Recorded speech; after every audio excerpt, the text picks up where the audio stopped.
Você pode orar para nós, Manu? Travando só para mim ou para vocês também, meninas?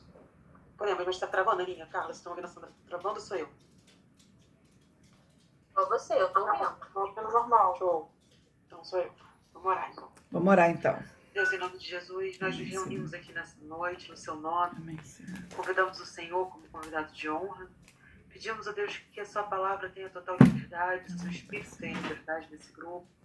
Fala conosco, nos ensina, Senhor, naquilo que o Senhor quer dizer, que os nossos ouvidos, o nosso coração e a nossa mente estejam conectados apenas à sua palavra, à sua vontade.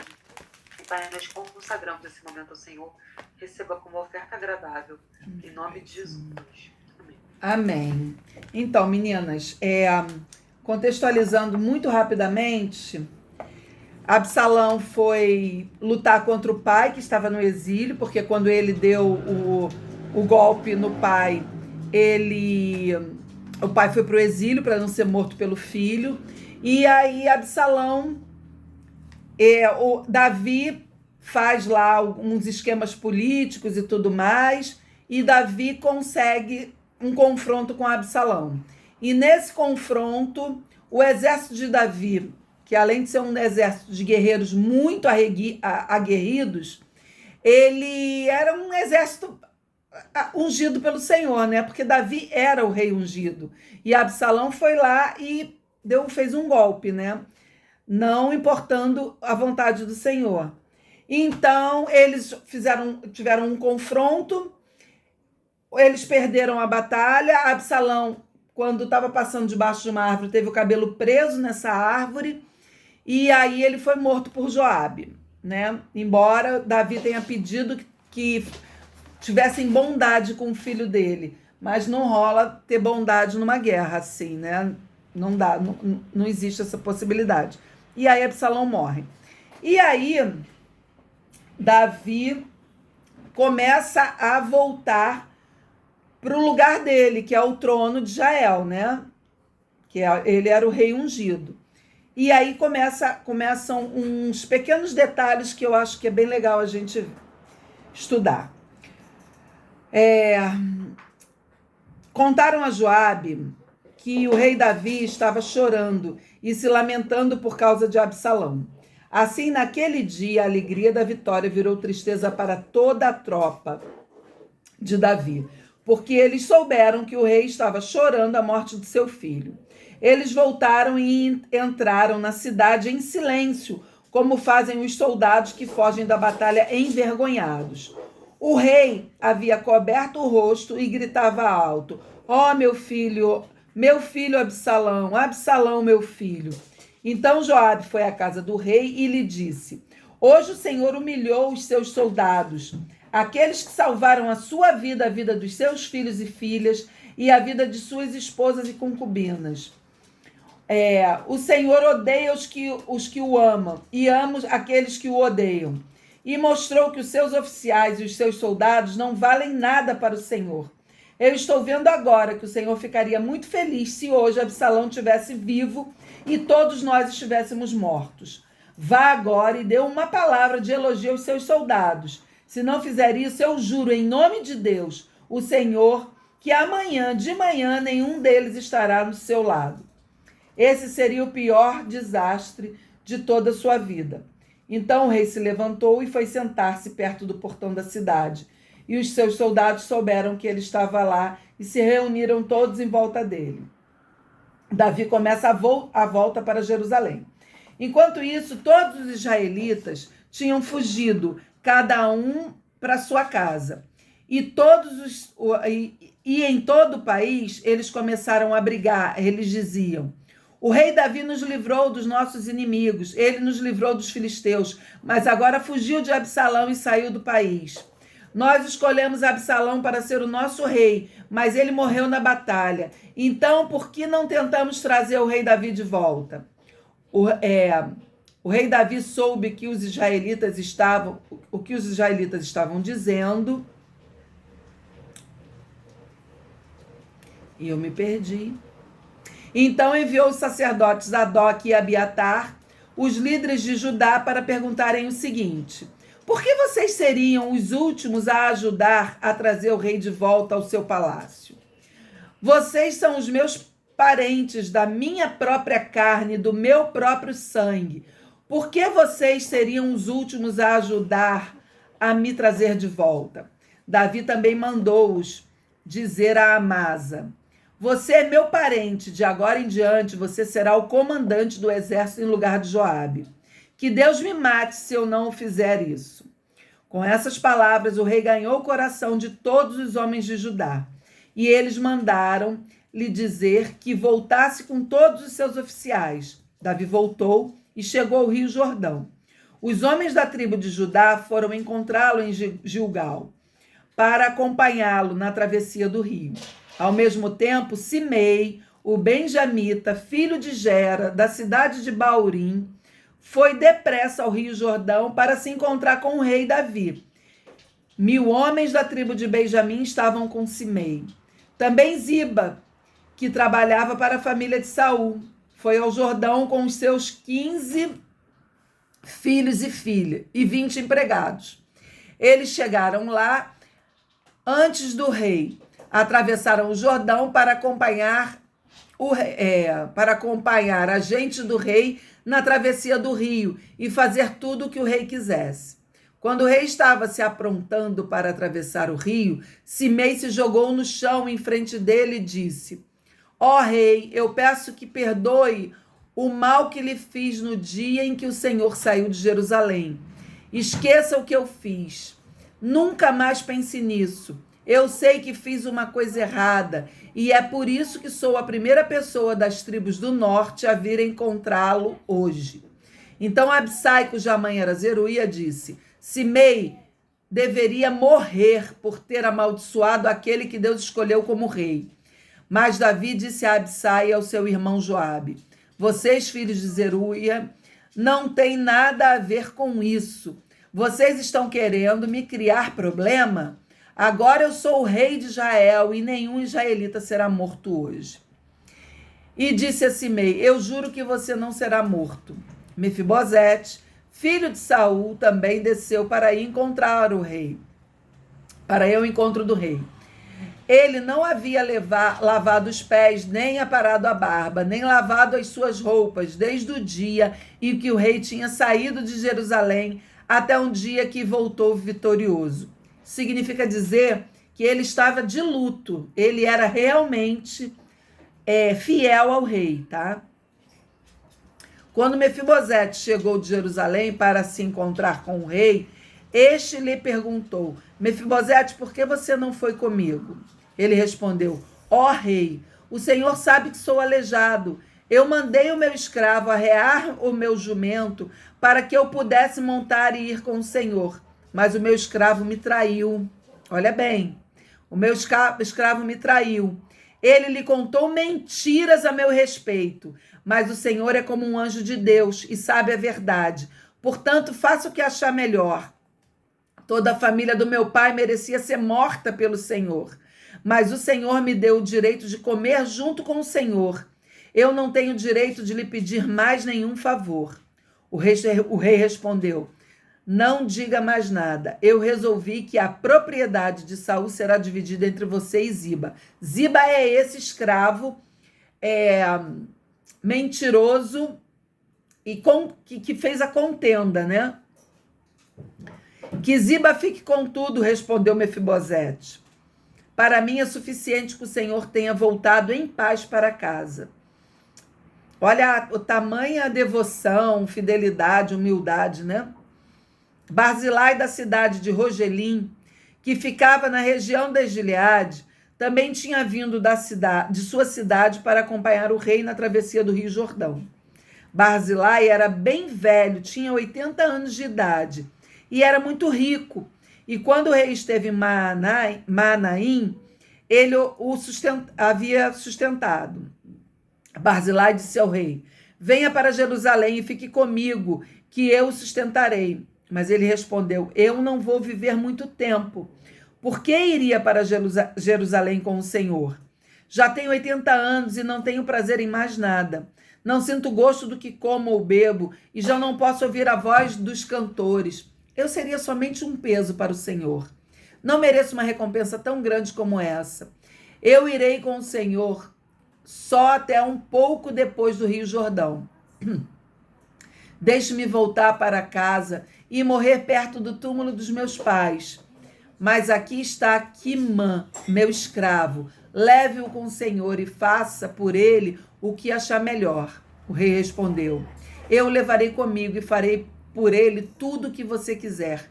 E farei por você qualquer coisa que me pedir. Então Davi e toda a sua gente atravessaram o Rio Jordão.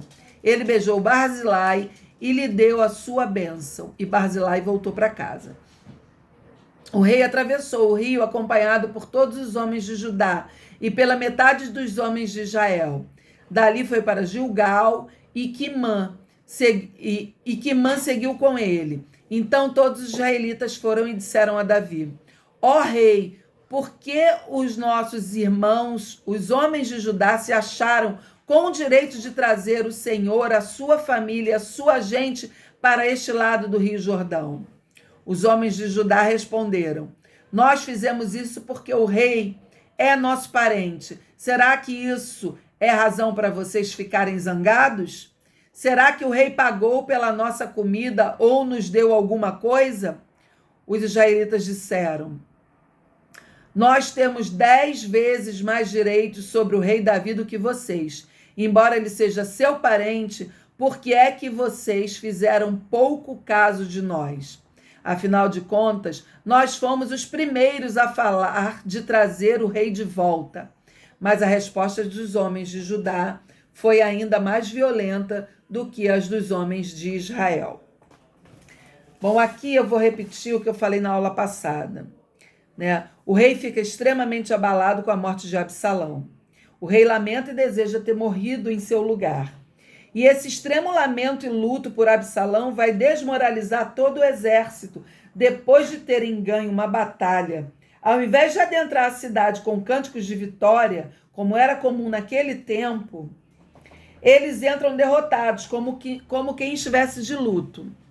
Joabe fica furioso com isso e ele dá, e com toda a razão, um puxão de orelha em Davi.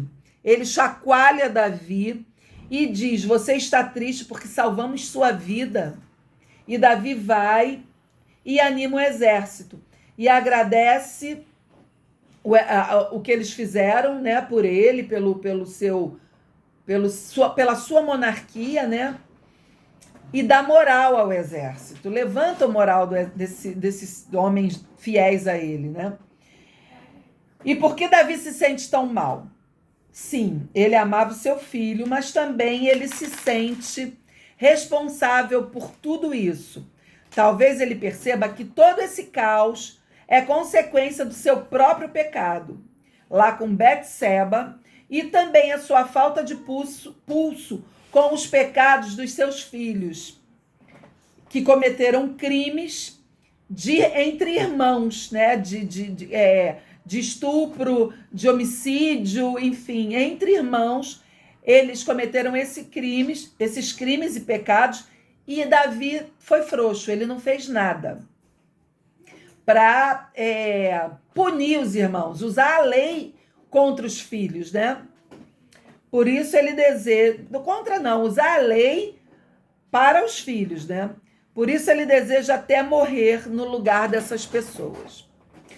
E quando a batalha se resolve, o povo não quer receber Davi de volta como rei. O povo começa a insurgência, né? Ali no meio do povo, a favor de Absalão. Vocês lembram que Davi, ainda lá exilado, lá em Maanaim, quer dizer, fugido. Lembram dele lá, né? Então, o povo ali em Jerusalém, Israel, está assim. É como se eles dissessem assim: não, poxa, Davi perdeu o reino, não vamos deixar ele voltar, não. Nós queremos Absalão, né? Eles debatem, eles, né, ficam naquela naquela conversação de insurgência mesmo, né? Contra, né, o rei estabelecido por Deus. E isso é uma crise que pós-guerra Davi teve que enfrentar para poder voltar ao trono, né? Eles racharam, ali Israel rachou. Parte de Israel queria Absalão, parte queria que Davi voltasse ao lugar de direito.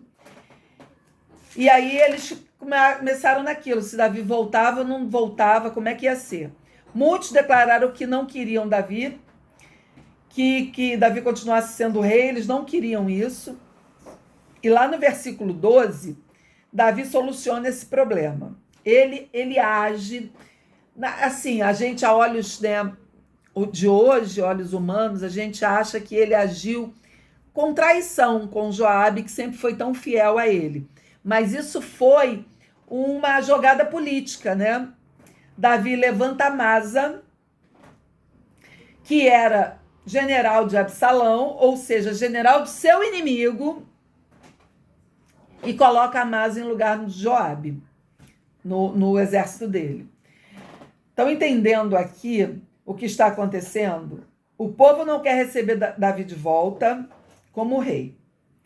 Davi, então, procura uma solução. Ele tipo assim, olha, vocês são meu povo, meus parentes, minha raça. Façam o seguinte, me recebam de volta e eu vou promover Amasa, que era general inimigo, como meu general. Ele faz esse acordo político para que o povo se acalmasse. Ah, meninas, Joabe era o general de Davi, era o homem mais leal de Davi. Não parece certo, né? Mas imaginem como deve ter sido isso para Joabe.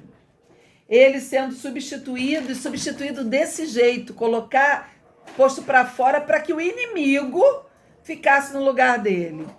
Então Davi retorna para Jerusalém e ele é recebido novamente como rei por conta dessa jogada política. O povo o aceita de volta e no retorno de Davi a Jerusalém veremos a reviravolta do que acontece no seu exílio. A gente vai ver exatamente o inverso acontecendo. Lembram na aula passada ou retrasada, não me lembro muito bem, que enquanto Davi fugia, ele se encontrava com algumas pessoas quando ele estava indo para o exílio? Ele se encontrou com sacerdotes e os mandou de volta. Ele se encontrou com Ziba, esse mentiroso safado lá que botou Mefibosete, Davi contra Mefibosete, que era servo de Mefibosete. E ele faz aquela confusão lá na vida dele, né, de Mefibosete. Ele encontra com Simei, que amaldiçoou Davi, que jogou pedra, que cuspiu, que saiu falando, humilhando Davi ao longo ali de um caminho, sabe? Primeiro ele encontra com Simei, que é esse cara, né? Que amaldiçoou, xingou, cuspiu, jogou pedras e Davi perdoa. Olha o homem segundo o coração de Deus. Davi perdoa Simei. Ele não mata Simei. Depois ele encontra com Mefibosete. Lembram que na ida ele encontra com Ziba, que fala que Mefibosete estava com Absalão? Agora Mefibosete conta outra história, sua história verdadeira, dizendo que Ziba é que o traiu. Davi perdoa Mefibosete. Perdoa Ziba também, que dá metade ele já tinha dado a palavra que metade da terra de Saul, que era da família de Mefibosete, ia ficar para Ziba. E divide as terras entre eles dois. E depois com Barzilai, um homem de 80 anos que o ajudou em sua fuga. Barzilai declina do convite, pois se sente muito velho e sem condições de empreender essa viagem. A gente vê uma antítese de tudo isso, de tudo que aconteceu, indo para o exílio e volta do exílio. Você vê, ele foi humilhado, ele voltou exaltado. É como se Deus estivesse restaurando tudo a Davi. Deus não tira os olhos da gente.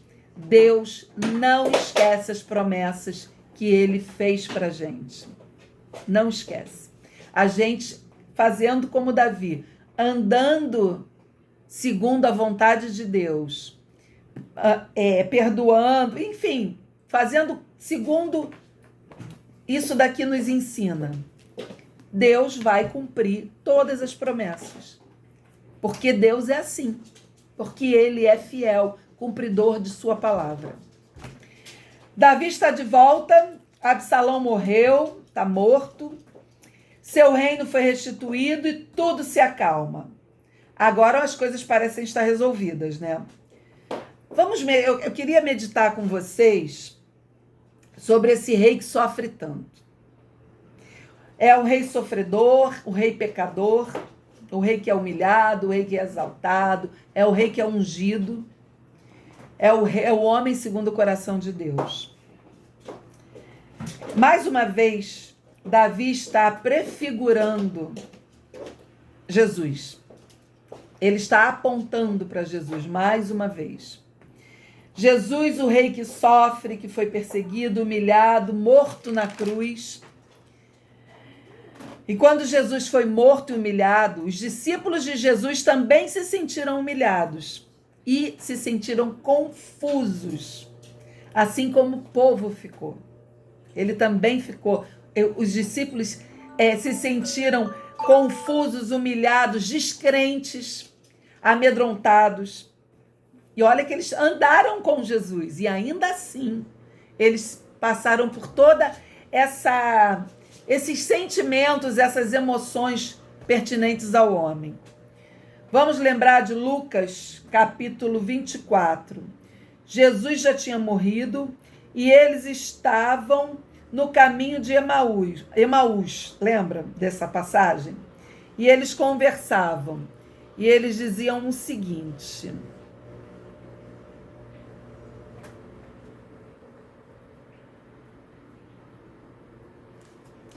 então Jesus lhes disse, Lucas 20, versículo 25 a 27.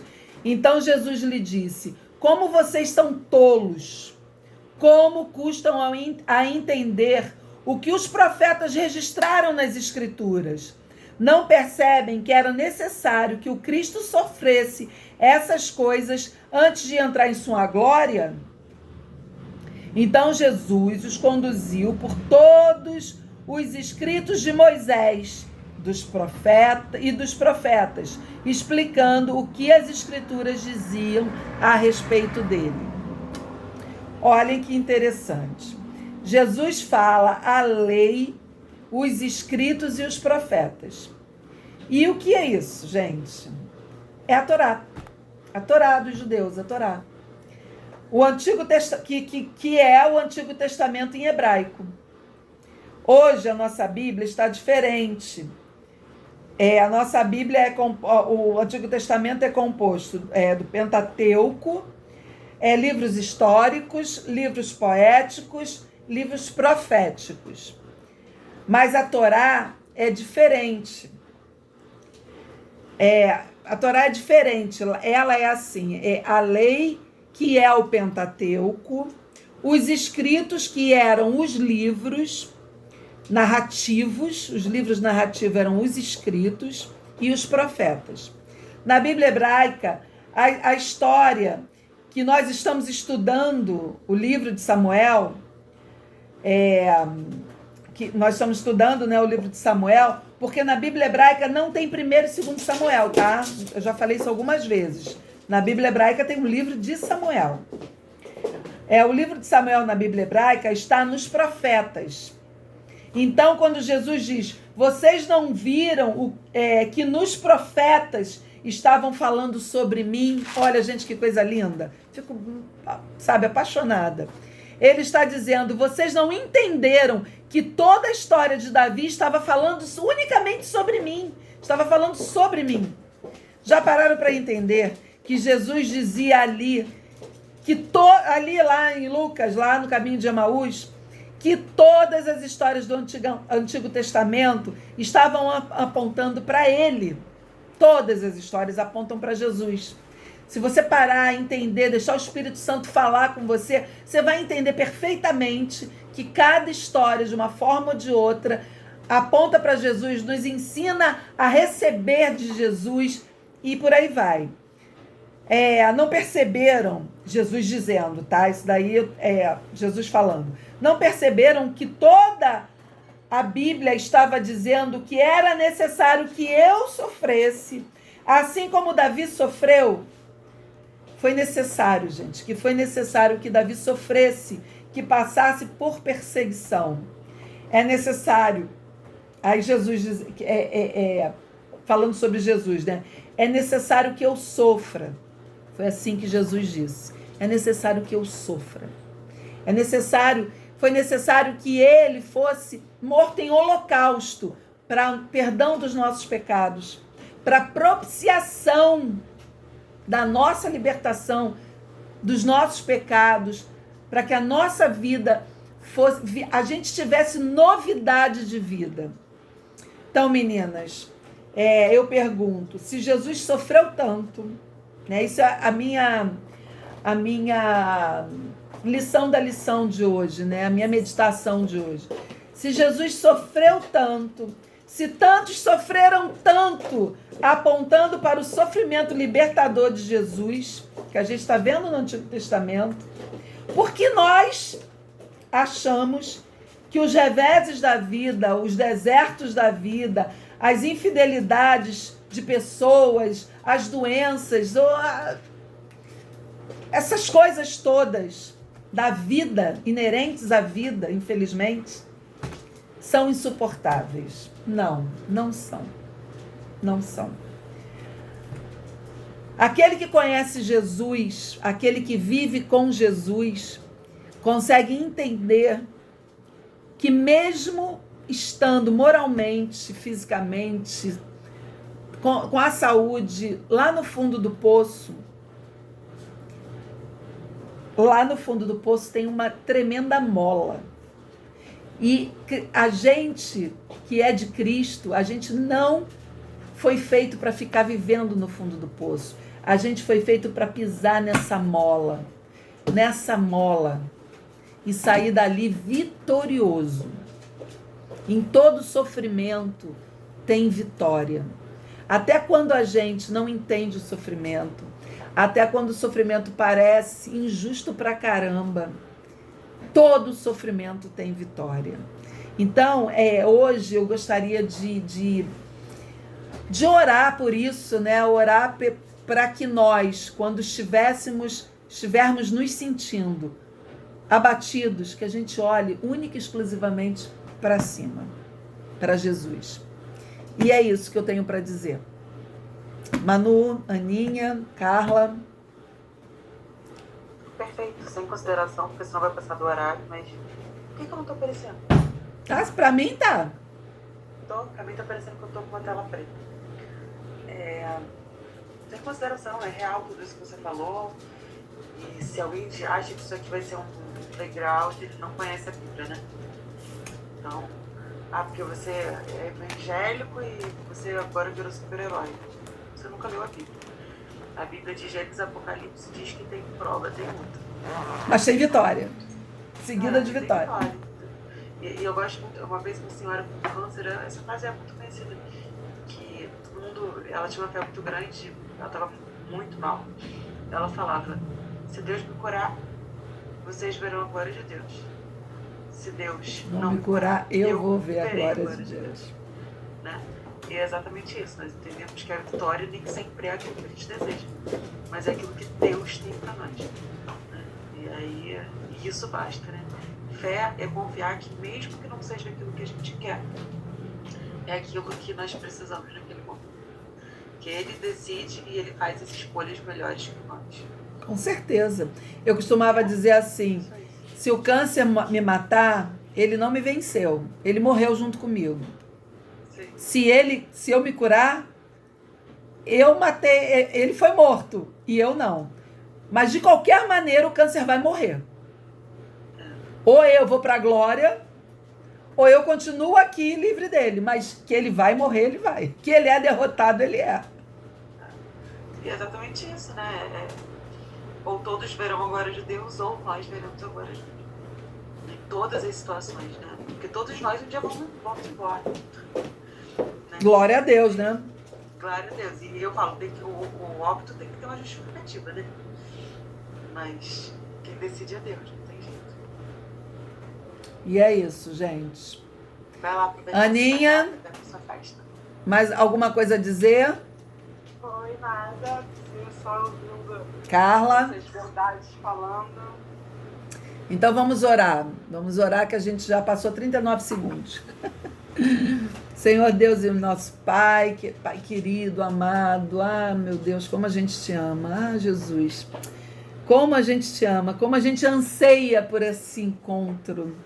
Que todo dia a gente fala que vai ser o dia mais glorioso.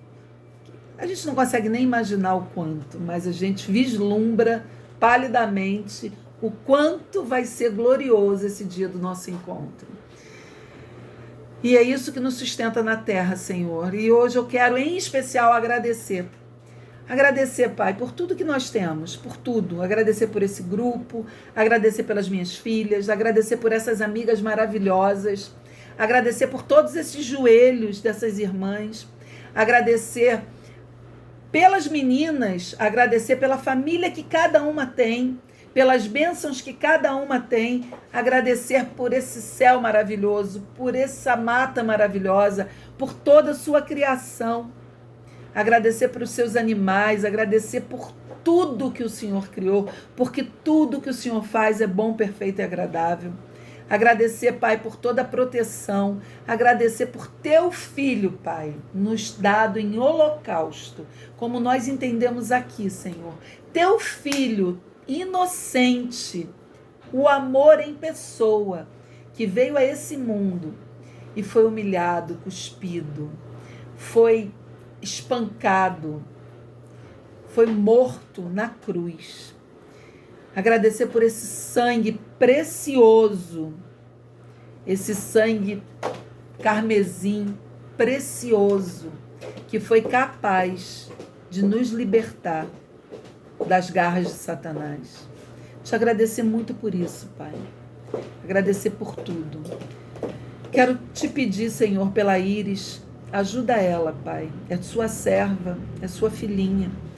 Ajuda, Pai, porque essa dor é a pior dor humana. Que de uma forma sobrenatural ela seja livre de tudo isso, Pai. E volte a ter uma vida contigo, com liberdade, com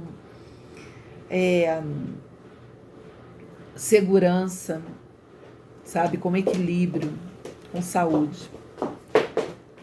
Pai, te pedimos por uma noite de sono tranquila. Te peço, Senhor, pela minha ida, pela minha volta com a minha filha. Te peço, Pai, que todas as meninas adormeçam em paz, que todas estejam sob teu guarda-chuva de amor e de paz, sendo protegidas, Pai, pelo teu amor, pela tua promessa, pela tua palavra. Te pedimos tudo isso já te agradecendo, Senhor, no nome incrivelmente maravilhoso, inenarravelmente maravilhoso e salvador, que é o nome do nosso amado, amado mais que tudo, o nosso amado Jesus Cristo. Amém. Meninas, amém. Quinta-feira amanhã estamos juntas com a Manu e quinta-feira comigo. Amo vocês. Beijo, beijo, beijo, beijo. Fiquem com Deus. Tchau.